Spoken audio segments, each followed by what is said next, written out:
Good evening, नमस्कार। कैसे हैं आप सभी लोग। हम लोग सुबह की मीटिंग में जो है पढ़े थे समकालीन चित्रकला, धाराएं एवं चित्रकार के बारे में। हमने 1 से लेके 50 तक के क्वेश्चन को जो है देख लिया था। अब हम 51 से लेके 87 तक के क्वेश्चनों को देखेंगे। तो मैं हूँ त्रिभुवन यादव। स्वागत करता हूँ आप सभी का बॉम्बे आर्ट ऑफिशियल के यूट्यूब चैनल पे। तो आइए हम लोग जो है 51 क्वेश्चन से जो है शुरू करते हैं। निम्न में से कौन सी भारतीय पेंटिंग अंतर्राष्ट्रीय बाजार में 1.5 करोड़ रुपए की बिकी। तो इस पेंटिंग का नाम है सेलिब्रेशन। ये 1.5 करोड़ रुपए में जो है बिकी है। सेलिब्रेशन किससे संबंधित है, कौन है इसका राइटर। तो सेलिब्रेशन के बारे में जानते हैं। सेलिब्रेशन पेंटिंग जो है तैयब मेहता के द्वारा Bombay art progressive group PAG के मतलब ग्रुप समूह में जो है बनी है। और इसकी पेंटिंग जो है 1.5 करोड़ रुपए में जो है बिकी है। Next, 4 books of human proportion ग्रंथ किसने लिखा है। तो इस ग्रंथ को लिखा है अल्बर्ट ड्यूरेर ने। अल्बर्ट ड्यूरेर, इन्होंने लिखा है 4 books of human proportion. Next, Italy का वयोवृद्ध कलाचार्य कहा जाता है। तो ये कहा जाता है टिशियन को। कौन था टिशियन। तो टिशियन अथवा तिजिआनो वेचेलिक्को, इसका नाम था टिशियन अथवा तिजिआनो वेचेलिक्को। इटली का वयोवृद्ध कलाकार कहा जाता है। इसी ने जो है सर्वाधिक आयु को प्राप्त करके और बहुत लंबे समय तक कलाचार्य का जो है कार्य किया। इसने कुमारी का स्वर्गारोहण चित्र जो है आरंभ किया, जो 1518 में पूर्ण हुआ। यह चित्र वेनिस के पुनरुत्थान प्रथम का उद्घोष था। नेक्स्ट, फ्रिडा कहली किस देश से संबंधित थी। तो फ्रिडा कहली जो है मैक्सिकन देश से संबंधित थी। जी हाँ, मैक्सिकन देश से जो है फ्रिडा कहली संबंधित थी। ये सेल्फ पोर्ट्रेट चित्र बनाने के लिए जानी जाती थी। पाल क्ली का जन्म वर्ष है। तो पाल क्ली का जो जन्म वर्ष है वो है 1879। कौन था पाल क्ली। तो पाल क्ली जो है एक चित्रकार था और इनके पिता जो है जर्मन संगीतकार और इनकी माता जो है फ्रेंच संगीतकार थी। पिता जर्मन से और माता जो है फ्रेंच से। नेक्स्ट, ओडिलन रिडोन किस कला आंदोलन से संबंधित थे। तो ये संबंधित हैं प्रतीकवाद से। प्रतीकवाद से ये संबंधित हैं। कौन थे ओडिलन रिडोन। बर्ट्रेट जीन रिडोन या ओडिलन रिडोन फ्रांसीसी जो है प्रतीकात्मक चित्रकार थे। ये जो है रिडोन प्रतीकवाद से संबंधित थे, इनका संबंध प्रतीकवाद से था। नेक्स्ट, वह पहला पेंटर कौन था जिसने तैल चित्रांकन आरंभ किया। तो पहला पेंटर जो था वो था जॉन वाइक इक। यही पहला पेंटर था जिसने तैल चित्रांकन को जो है प्रारंभ किया। तैल चित्रण विधा को विकसित करने का श्रेय किसे जाता है। तो जॉन वाइन इक को ही जाता है। नेक्स्ट, प्रख्यात चित्र ग्रीन लोटस पॉन्ड के चित्रकार कौन हैं। तो ये हैं ए रामचंद्रन। ए रामचंद्रन। नेक्स्ट, यह याति पेंटिंगों की एक श्रृंखला है जो बनाई गई है। किनके द्वारा बनाई गई है। तो ये बनाई गई है रामचंद्रन नायर के द्वारा। बीसी सान्याल थे, किसके समकालीन थे बीसी सान्याल। तो ये थे अमृता शेरगिल के समकालीन थे बीसी सान्याल। और कौन थे बीसी सान्याल। तो बीसी सान्याल के बारे में अगले क्वेश्चन में हम लोग जानते हैं। किस भारतीय कलाकार ने 2001 में अपना 100वां वर्ष मनाया। तो सही विकल्प है भावेश सान्याल। भावेश सान्याल को ही हम लोग कहते हैं बीसी सान्याल। बीसी सान्याल, इनका संबंध जो है असम से है। अब बीसी सान्याल जो है इतने लंबे वर्ष तक कैसे जिंदा रहे, उनका जो है जो रचना काल था वो 1901 से 2003 तक का था, अर्थात वे 102 साल तक जिंदा रहे। तो कुछ और भी कलाकार हैं जिनके लंबी उम्र का जो है विवरण नीचे है, आइए देखते हैं। तो भावेश सान्याल का जन्म 22 अप्रैल 1901 को असम के धुबरी जिले में हुआ था। इस प्रकार इन्होंने 2001 में अपना 100वां जन्मदिन मनाया। अन्य जो कलाकार हैं, केजी सुब्रमण्यम 1924 में जन्म हुआ, सत्येन घोषाल 1921 में इनका जन्म हुआ, अतुल बसु 1898 से 1977 तक हुआ। और महत्वपूर्ण तथ्यों में इनका जो है शांति के संदेश के रूप में गांधी जी के साथ एक हिंदू लड़के तथा एक मुस्लिम लड़के का जो चित्र है, सान्याल जी का प्रसिद्ध चित्र है। वर्ष 1984 में इन्हें भारत के तीसरे सर्वोच्च नागरिक सम्मान पद्म भूषण से सम्मानित किया गया। और सान्याल जो है दिल्ली शिल्प चक्र के जो है संस्थापक भी हैं और सचिव एवं वाइस चेयरमैन भी थे। नेक्स्ट, एक प्रसिद्ध कला समीक्षक हैं, तो कला समीक्षक हैं ए.एस. रमन। ए.एस. रमन। तो कुछ और भी लोग हैं जो इस कला से संबंधित हैं, जैसे आर.के. नारायणन। आर.के. नारायणन जो है लेखक हैं। सत्यदेव दुबे। सत्यदेव दुबे जो है फिल्म कलाकार हैं और इनका संबंध जो है थिएटर से है। थिएटर। और साथ में जो गिरीश कर्नाड हैं, इनका संबंध लेखक और फिल्मकार दोनों है, अर्थात फिल्मों के लिए लेखन करते हैं।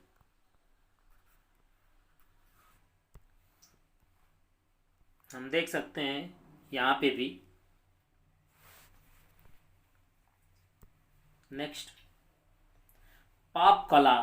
पॉप कला का जन्म हुआ था, तो पॉप कला का जो जन्म है वो इंग्लैंड में हुआ था।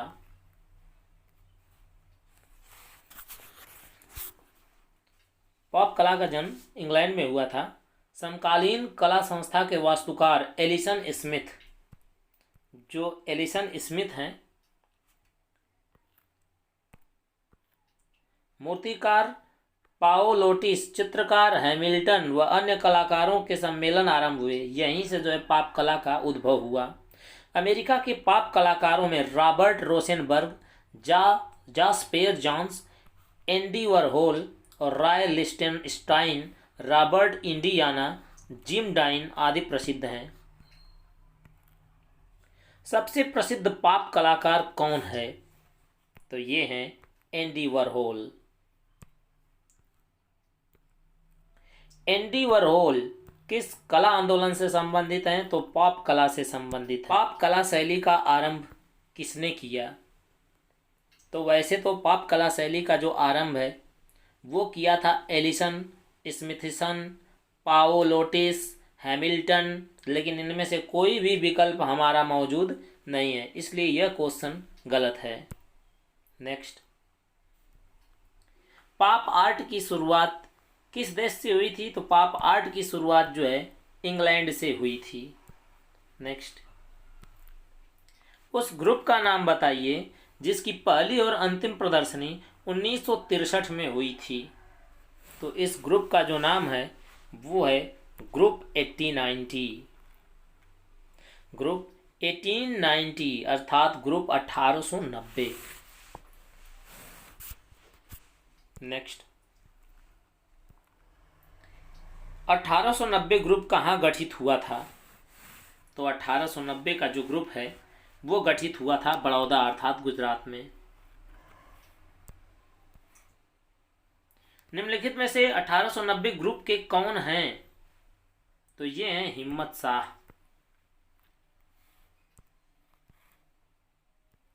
1890 ग्रुप का प्रसिद्ध मास्टर मास्टर प्रिंट मेकर कौन था? तो मास्टर प्रिंट मेकर जो है ज्योति भट्ट थे। नेक्स्ट, 1890 ग्रुप का कौन कलाकार प्रसिद्ध चित्रकार, कवि और कला इतिहासकार भी था?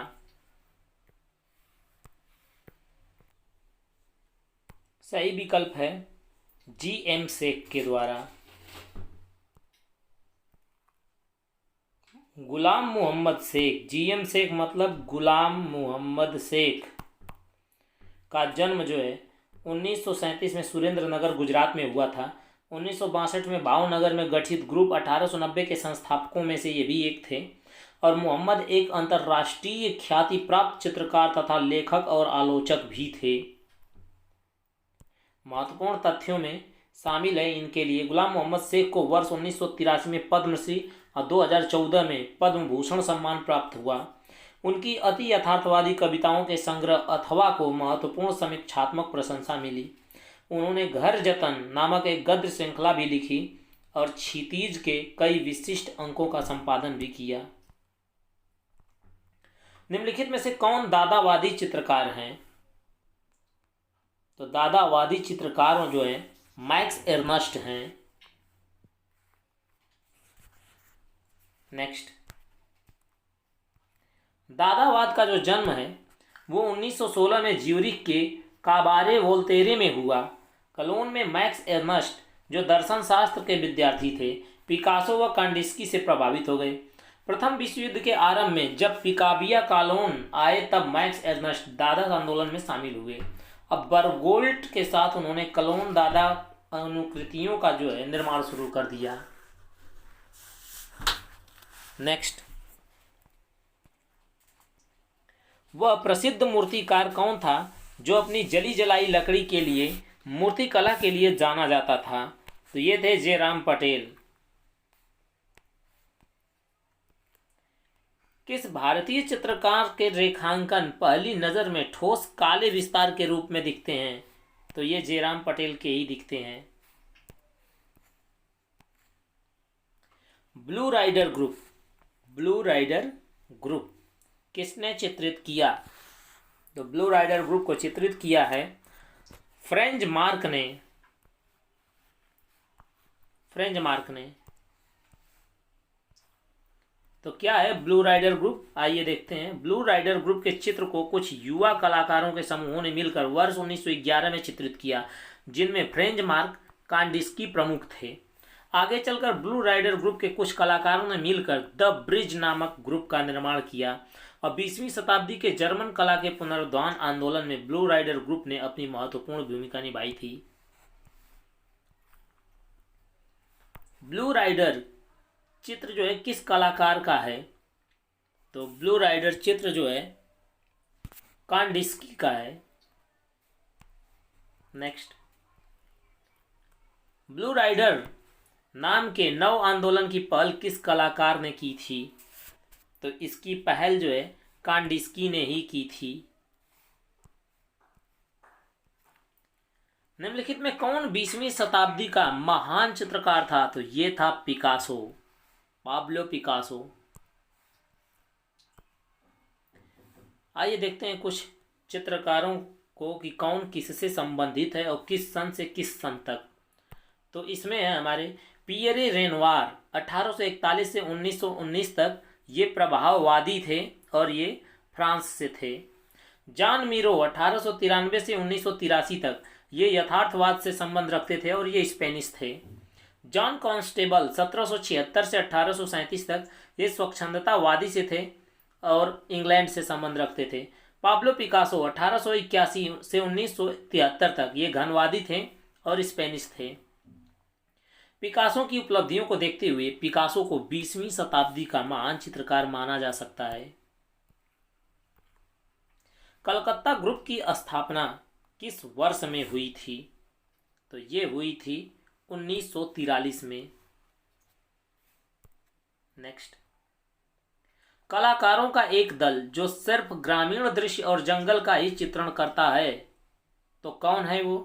तो ये है बारविजन ग्रुप, जो जंगल और ग्रामीण दृश्य का ही चित्रण करता है।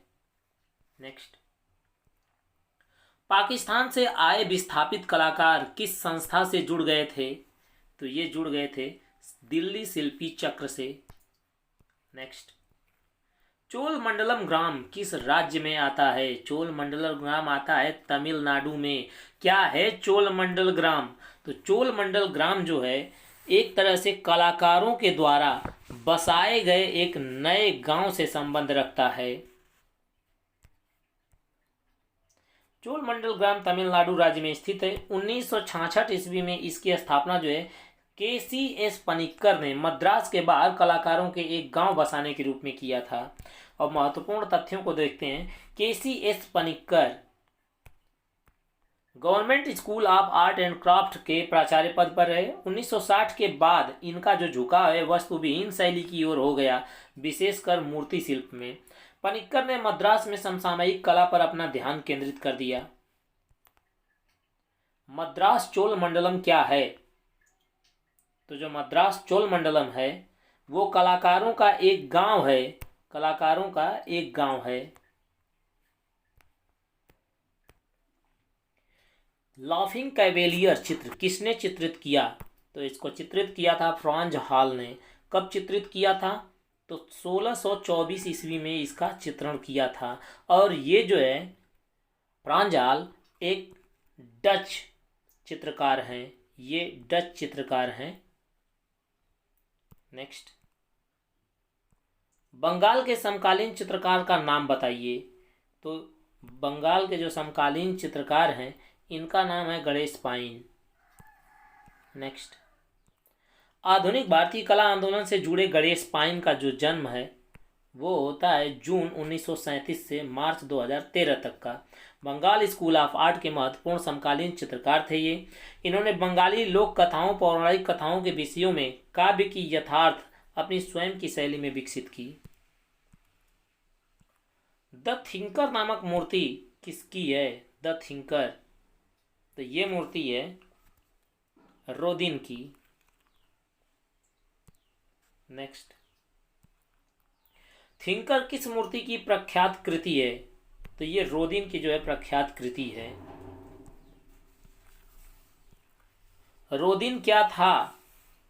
तो रोदिन एक मूर्तिकार था। द थिंकर उसी की प्रसिद्ध मूर्ति है। द किस नामक मूर्ति के मूर्तिकार कौन हैं? तो ये रोदिन ही हैं। बालजाक नामक स्थापत्य किसके द्वारा निर्मित है? तो सही विकल्प है रोदिन के द्वारा ही यह निर्मित किया गया है।